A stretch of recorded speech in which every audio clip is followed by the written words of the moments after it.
Radio' হৈছে এক প্ৰকাৰৰ ৰেডিয়েশ্যন য'ত খালী স্থানত বিদ্যুৎ চুম্বকীয় তৰংগ প্ৰবাহিত হয়। ইয়াক বহুলভাৱে বাৰ্তা কঢ়িয়াবলৈ অৰ্থাৎ প্ৰণালীবদ্ধভাৱে বা এক নিৰ্দিষ্ট স্তৰত শব্দ প্ৰেৰণ কৰিবলৈ ব্যৱহাৰ কৰা হয়। ৰেডিঅ' ছিষ্টেমত ছিগনেল লাভৰ বাবে শক্তি প্ৰদান কৰিবলৈ এটা ট্ৰেন্সমিটাৰ ব্যৱহাৰ কৰা হয়। আনহাতে বিদ্যুৎ শক্তিক ৰেডিঅ' তৰংগলৈ সলনি কৰিবলৈ এডাল এণ্টেনা ব্যৱহাৰ কৰা হয়। এণ্টেনাৰ মূল কাম হ'ল আদান প্ৰদান।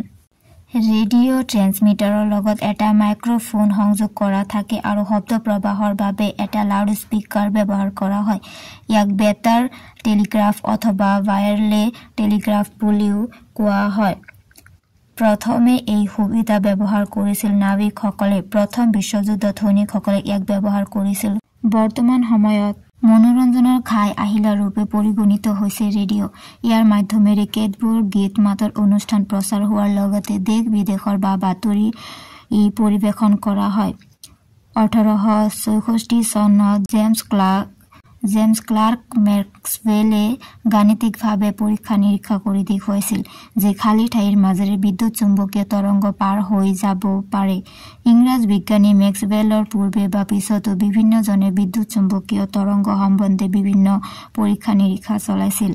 1989 চনত লুইজি গালভানি, 1835 চনত পিটাৰ ছেমুৱেল মুংক, 1842 চনত জোচেফ হেনৰী, 1875 চনত এডউইন হাস্টন, ইলি থমছন, থমাছ এডিছন আৰু 1878 চনত ডেভিড এভাৰ্ড হিউজে বিদ্যুৎ চুম্বকীয় তৰংগৰ প্ৰভাৱক লৈ পৰীক্ষা নিৰীক্ষা চলায়।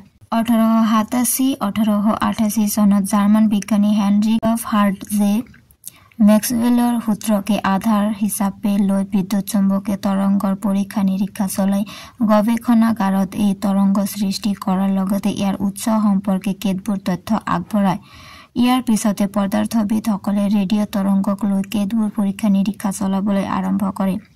1894 চনত ইংৰাজ বিজ্ঞানী অলিভাৰ লজে ৰেডিঅ' তৰংগৰ প্ৰসাৰ 50 মিটাৰ পৰ্যন্ত হ'ব পাৰে বুলি দেখুওৱাৰ পিছতে ভাৰতীয় বিজ্ঞানী জগদীশ চন্দ্ৰ বসু আৰু ৰুছ বিজ্ঞানী আলেকজেণ্ডাৰে ষ্টিপানভিচ পভে এই সম্বন্ধে পৰীক্ষা নিৰীক্ষা চলায়। একে সময়তে ইটালীৰ বিজ্ঞানী গুগলিয়েলো মাৰ্কনিয়ে ৰেডিঅ' তৰংগৰ আঁত ধৰি অনাতাঁৰ যন্ত্ৰ এটি সাজি উলিয়াবলৈ প্ৰয়াস চলায়। পূৰ্বৰ বিজ্ঞানীসকলৰ পৰীক্ষা নিৰীক্ষাবোৰ নিৰীক্ষণ কৰি তাৰ খুঁটি নাটি আঁতৰ কৰি অনাতাঁৰ যন্ত্ৰ এটি সাজি উলিয়াবলৈ উঠি পৰি লাগে মাৰ্কনি।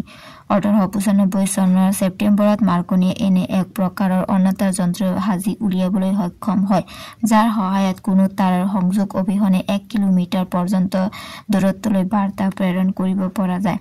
এনেদৰে অনাতাঁৰ যন্ত্ৰ বা বেতাৰ যন্ত্ৰৰ উৎপত্তি হয় আৰু এই যন্ত্ৰকে ৰেডিঅ' বুলি কোৱা হয়।